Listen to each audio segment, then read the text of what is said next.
नमस्कार दोस्तों, मैं आपका साथी पवन कुमार। आज हम कोरोना लॉकडाउन की वर्तमान स्थितियों में किसान की जो दुर्दशा है उसके बारे में हम विस्तार पूर्वक चर्चा करेंगे। कोरोना महामारी के इस समय में जहां एक तरफ जिंदगी बचाने की जंग लड़ी जा रही है तो दूसरी तरफ जिंदगी चलाने की जंग लड़ी जा रही है। किसान की वर्तमान जो स्थिति है उसमें किसान को अपने उपज के लिए उचित बाजार की तलाश है और ये बाजार जो है लॉकडाउन में उलझा हुआ है। किसान की गेहूं, जौ, चना, सरसों, उड़द, मसूर ये फसलें जो हैं वो तैयार हो गई हैं। इनको बाजार चाहिए और ये बाजार जो है ये कई पाबंदियों के बीच में चल रहा है। इसके कारण किसान अपनी उपज जो है स्थानीय व्यापारियों के यहाँ ही पहुँचा रहा है और ये जो है बहुत कम भाव पे खरीद रहे हैं। मैं आपको गेहूं का एक उदाहरण बताऊं, करीबन 200 या 250 रुपये प्रति क्विंटल का किसान को नुकसान हो रहा है। सरकार के जो खरीद केंद्र हैं वो भी चालू हो चुके हैं लेकिन वो बहुत कम है, दूरी पे हैं। वहाँ पर अभी तक संसाधन जो हैं होने चाहिए उतने नहीं हो पाए। इसके कारण कई तकनीकी समस्याओं के बीच में वो जूझ रहे हैं और पूरी क्षमता से वो काम नहीं कर पा रहे हैं। इसका सीधा सा नुकसान किसान को हो रहा है। इससे पहले जब किसान ने अपनी फसल कटाई का काम किया था जो अभी पूर्ण हो चुका है करीबन, उसमें मजदूरों की समस्या, मशीनरी की समस्या, बहुत सी समस्याओं को किसान ने झेला, लेकिन फिर भी इन संघर्ष से निकल के जो है यहाँ तक पहुँच गया। और इसमें खास बात यह है कि संक्रमण का जो दौर है वो किसान वर्ग यानी ग्रामीण क्षेत्रों में बहुत कम पहुंचा है। इसके लिए भी किसान जो है शाबाशी का पात्र है। इस लॉकडाउन के अंदर अगर इस फसल को, इस उपज को उचित बाजार नहीं मिलेगा तो इसका सीधा सा असर जो है अन्य क्षेत्रों पे भी पड़ेगा, अवश्य पड़ेगा। हम बात करें सब्जियों की, फूलों की, फलों की, तो ये जो दौर होता है ये शादियों का दौर होता था जो लॉकडाउन के चलते नहीं हो पाया है, बंद है। और वहाँ पर इनकी सबसे बड़ी खपत होती थी। मंदिर बंद है, फूलों की खपत बंद हो गई। ये फूलों के, सब्जियों के, फलों की जो उपज, इनको तुरंत बाजार मिलना जरूरी है, वरना तो ये वहीं पर सड़ जाएंगी लंबे समय तक, ये रह नहीं सकते। दूसरी खास बात ये कि ये बीमा की श्रेणी में भी नहीं आती। अगर ये बर्बाद हो जाए, इनका बीमा मिल जाए तो ये उस श्रेणी में भी नहीं आते हैं। तो ये एक बड़ी समस्या है।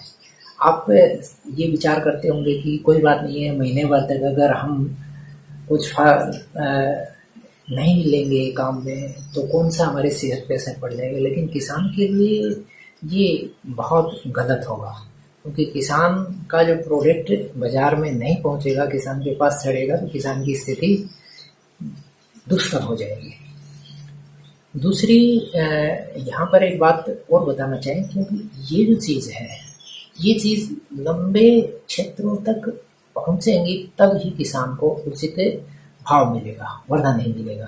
फैक्ट्रियों के अंदर जो सामान होता है, चाहे वो कार है, चाहे वो जीप है, चाहे वो पंखा है, कूलर है, कोई बात नहीं, महीने भर तक पड़ा रहेगा, बाद में बिक जाएगा, वो खराब नहीं होने वाली चीज़ है।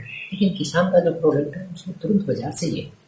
अभी जैसे तरबूज, खरबूज है, ये तैयार हो गया है, इसको तुरंत बाजार नहीं मिलेगा तो ये वहीं खेत में ही सड़ेगा ही। दूसरी खास बात यहाँ पर मैं करना चाहूँगा पशुपालन की, मुर्गी पालन की, बकरी पालन की। ये अफवाहों के बीच में ये कारोबार बंद हो गया। अफवाहें चली कि मांसाहार जो है संक्रमण का एक कारक है, जबकि कारक नहीं था। सरकारों ने, एक्सपर्ट ने, सभी ने नकारा कि ये जो है इसके फैलाव का कोई कारण नहीं है। लेकिन फिर भी एक मत होकर जनता ने इस अफवाह पे विश्वास किया और अंडा है, चाहे वो चिकन है, चाहे वो अन्य मछली वगैरह का जो मांस है, उन सभी को लोगों ने उपयोग में नहीं लिया और इसके कारण ये जो कारोबार है ये पूर्णतः बंद हो गया है। मुर्गी पालन को संभलने में लंबा वक्त लग जाएगा, इसके ऊपर सरकार को ध्यान देने की आवश्यकता होगी। इन सारी स्थितियों के बीच में, इन जो विपरीत परिस्थितियों के बीच में किसान ने जो साहस दिखाया है बहुत काबिल तारीफ है। सारे डाटा जो हैं उनका एनालिसिस करने के बाद में वर्तमान तक के जो डाटा है, ग्रामीण क्षेत्रों में इसका संक्रमण है बहुत कम हुआ है। किसानों के अंदर एक विल पावर है। किसानों ने अपने आप को इस तरह का प्रतिरोधक पहले से ही बढ़ा रखा है कि उनके अंदर ये जो बीमारियां हैं वो कम सरवाइव कर पाती हैं। और ये मैं मानता हूँ कि शायद लंबे समय तक और सरकार को राहत दे पाएगा ये वर्ग। किसान को किसी सोशल मीडिया या इलेक्ट्रॉनिक मीडिया या किसी प्रिंट मीडिया ने जागरूक नहीं किया है, क्योंकि ये उनकी पहुंच से दूर है। ऐसी स्थितियों में जरूरत थी कि किसानों के लिए बहुत सारे जगह पे किसान मित्र कॉन्सेप्ट चलता था। वो किस उद्देश्य के लिए बना, शायद किसी को पता भी नहीं कि ऐसा कोई होता है जो हमारी ऐसी स्थितियों में हमारे कोई जागरूक करे, हमारे कोई बात बताए। कोई आया ही नहीं किसान के पास। लेकिन किसान ने फिर भी वो सारे बिंदु को ध्यान में रखते हुए अभी तक अपने आप को संक्रमण से दूर रखा है और अपने क्षेत्रों को भी दूर रखा है। इस स्थिति में सरकार की भी उन्होंने मदद की है।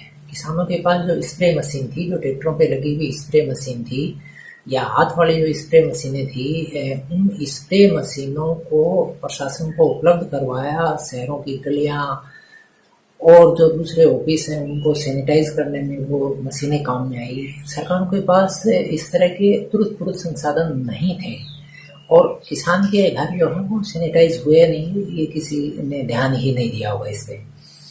लेकिन फिर भी किसान अभी तक सुरक्षित रहा है और शायद आगे भी रह पाएगा। अब हम इस स्थिति में किसान को किस तरह से मदद मिले ताकि वो इस दुर्दशा से कुछ बाहर आए।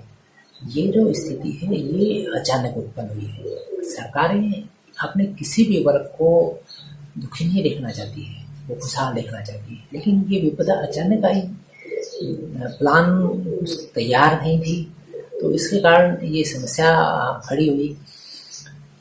सरकार किसानों के लिए खरीद केंद्र बढ़ाए, नजदीक हो और जो है वो पूरी गति से काम करने लग जाए। बकाया जो भुगतान है वो भी हो जाए। किसान के जो केसीसी या जो दूसरे सोसाइटी लोन हैं उन लोनों को या तो माफ़ किया जाए या 2-3 महीने के लिए एक्सटेंड कर दिया जाए। पीएम किसान योजना की 2,000 रुपये की जो 3 किस्त होती हैं वो 3 किस्तें समय पे पहुंच जाएं, किसी तकनीकी खामी के कारण न उलझे, ऐसा भी प्रशासन कर ले तो इससे भी तात्कालिक मदद मिल जाएगी।